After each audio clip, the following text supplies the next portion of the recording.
Recreational marijuana is now legal in Minnesota. That means adults 21 or older can smoke and possess up to a certain amount depending on its form.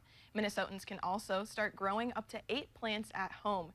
Retailers can start selling marijuana seeds, but selling the drug itself won't be allowed until a new state department comes up with those regulations. It is also illegal to travel across state borders with the drug because marijuana is still illegal federally. And a new business opened on the Iron Range today, hoping to make some green off people trying to grow some green.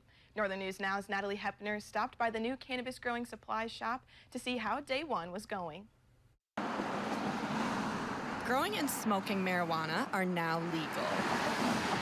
Oh, this happened real quick. We had no idea that this was going to happen. It was something really exciting for us. Krskowski grew up in Hibbing and is now one of the joint owners of 420 Organics in the city's downtown.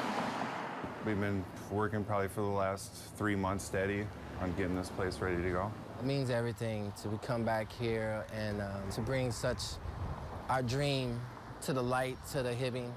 I think it's a big deal. Minnesotans over the age 21 can have up to 8 marijuana plants at home, but only 4 flowering at one time. Yeah, we sell all the soils, the nutrients, the grow tents, everything that you need to grow cannabis we have here. Along with selling seeds, 420 Organics offers cultivating advice and equipment. We counsel, we also go and if you buy a package like a grow tent and things of that nature, we do offer to come out, build it up, pack it up, and also give you some tips on how to continue to have good product. Excitement budding for some as legislation becomes official. Hoping that a lot of people come out and check us out, see what we're about.